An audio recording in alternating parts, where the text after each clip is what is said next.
How are you? Hi, I'm good, thanks. How are you, Norm?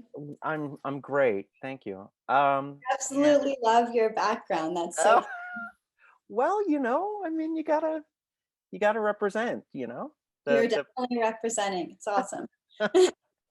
well, thank you so much for taking the time to talk to me today. And I am going to tell you that I did not uh expect to love the movie as much as I did.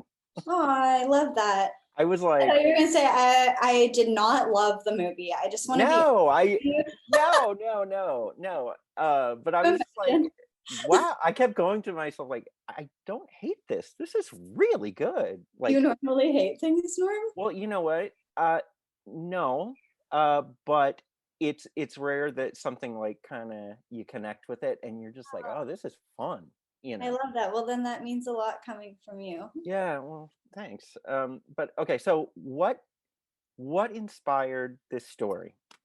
I've been asked this question all day. I feel I'm like a so robot. sorry. I'm No, so you're good. It's an important question. I grew up as a cheerleader, and in high school, I think there's a lot of pressures, and so I definitely wanted to live in that like mean girls, jawbreaker, cruel intentions type world. I grew up on 90s cult classics, and they're some of my favorite movies. I love Scream. I love I Know What You Did Last Summer. So growing up watching those was what propelled me to want to be an actor. And I had this idea about 7 years ago to write this story about seven girls who, embody the seven deadly sins. But then the idea sat on the back burner. After my short film, I quickly secured financing. And so I had this screenplay called Me on Candy, which is my absolute baby. And I've always wanted to do that one, but we wanted to save that one for later. So I brought on two co writers and I said, well, I have this one idea that's super marketable and commercial. I think it would do really well. And we honestly wrote it within a month. The first draft was finished. So we were plugging away. I don't think any of us left our computers for 10 straight days during the Christmas break. And it just like came to us. Like it was so quick. And this project, I think, was like the fastest turnaround. We wrote the script in December. We went to principal photography in May. And then we had it edited within 6 months and it was in festivals shortly after. So it was so fast the way that Mm. this project actually came to fruition. But I think my biggest inspiration was honestly Jawbreaker. So kudos to Oh, Jawbreaker, Darren. he's Darren so is good. he's such a great guy. He is. There was some religious stuff in the film that really rang true. Did you grow up in a religious household or? Actually, my mom did. So my mom was raised as a Jehovah's Witness, and I pulled a lot of truth from that, but I didn't want to, offend anybody in the religious setting. So we Side didn't, note, yeah, I used to be a Jehovah's Witness. no way. That's why I was like, they're saying worldly, they're That's saying why you connected to I it was so like, much. I You're like, wait a know. minute. He's a worldly boy. I was like, they are saying those words. So, It's so funny. I'm glad you picked up on that. Actually, it was in my director's statement that we had in our pitch deck before we shot the feature that I had said, my mom grew up in a Jehovah's Witness and I wanted to shine a oh, light I on didn't this. see that. And my family was like, no, you can't put that. Like you can't say any of that. And I understand what they meant. And I didn't mean to offend them. And by no means am I trying to knock anyone. In fact, the movie is pro-religion. It's don't sin, it's not the opposite. So we took that out and we didn't want to, single out anyone who is Catholic or Christian or Jehovah's Witness. So we made the religion very fake and very vague. So What's no, funny is no witness would ever watch it. no, they wouldn't anyways. So Actually, Kevin Mosley, who is the production designer, he was raised a Jehovah's Witness as well, and he loves horror thriller. And his family burned all his DVDs. yeah, So yeah, I believe you. Yeah, yeah. they're They'll just be like, no, it's trash, throw it out. paganism. Yeah, yeah. So what is it though about religion and kind of cliques and belonging that is just so creepy? I think it's sexy. I think there's this taboo thing of mixing good with evil. And when good girls do bad things and when bad people do good things, I think it's such a fun thing to play with. I think that it's so taboo to shine a light on, religion, politics, LGBT, but in this day and age, it's important that we talk about these things. So we kind of wanted to talk about all of them. And I think the cast did such an incredible job of really going to these hard taboo places and bringing that all to life. So kudos to them.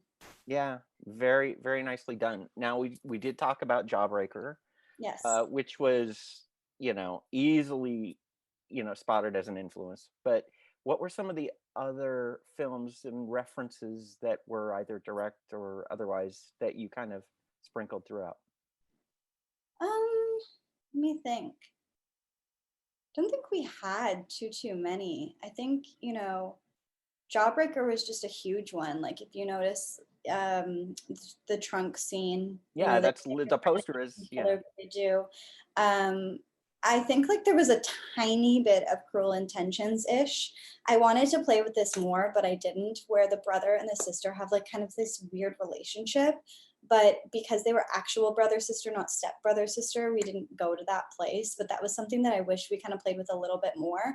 But it was interesting. If you watch the brother in this movie, he is so interesting all of the time, and we wanted to peg him as like one of the killers. And so I think Scream does a really good job of that, where you never really know who the killer is, and mm, there's this chicken and egg and so much mystery. And I love Scream so much. So I think, yeah, Cruel Intentions, Jawbreaker, Scream. I keep getting The Craft as well, but I've yet to see it, so I have to watch that. But so many people compare this movie to The Craft, no, and that's I picked up on The Craft too. I was like, this feels like The Craft, River's Edge, yeah, we've got So, Pretty Little Liars, Riverdale. Like we've yeah. got a lot of comparisons, so that's nice. Well, yeah, comparisons to good stuff. So that's actually you see.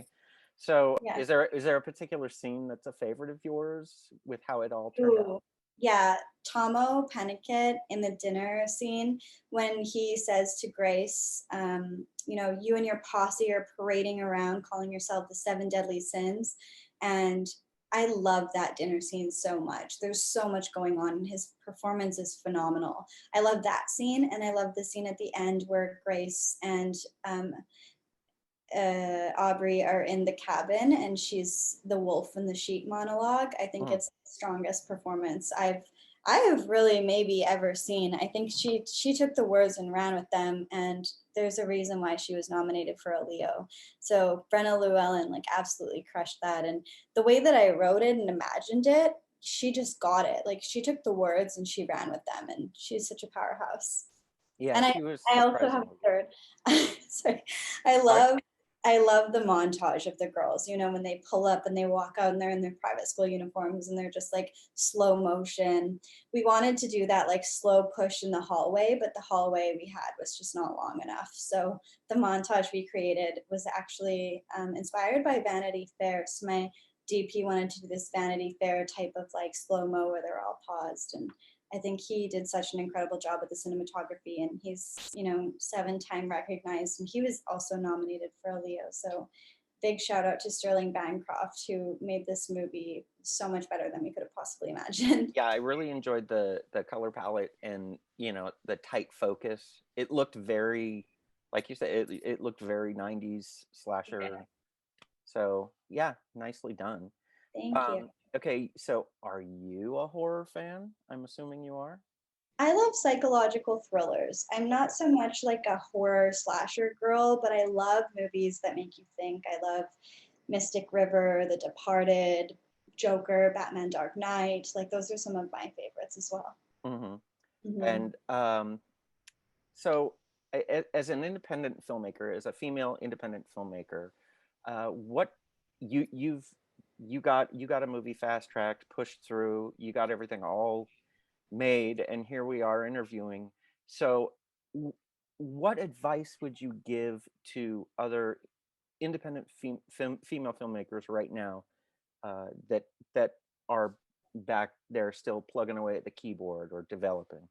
I think don't wait. I think there's no golden gatekeeper to Hollywood or this industry. If you have an idea, just run with it. I think don't ever wait to go, okay, my screenplay's perfect. I'm going to start shopping it around. Just send it. Even the first draft, just send it to your friends. Have a Zoom table read. Get 10 actors, read the script out loud, take notes, develop it. Just start developing and start creating, and the right people will come to you. I think if you always are waiting for the right moment, waiting for the right producer, waiting for that validation stamp, you maybe never going to get the opportunity. So you have to go out there and be a pioneer, and you have to champion yourself. and you have to believe in yourself. You can't worry about, oh, do they like it? Do they not like it? Like, yes, it's important to get notes and make sure it's commercially viable and festival worthy and all of these fun things that we love and these criterias. But you have to believe in yourself, and you have to believe that if you think you can do something, you can do it. Excellent. And with that, I mean, those are all the questions I have. But again, I just had a lot of fun with the movie. Oh, It I'm was glad. it was tricky. The performances were great, and made me laugh.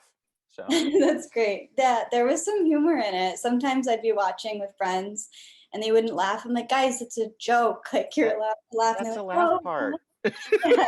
It's supposed to have comedic moments. So we're hoping that, audiences around the world will grasp that and find it funny too. Well, well done. And let's see Neon Candy now. And um, thank you so much for the time.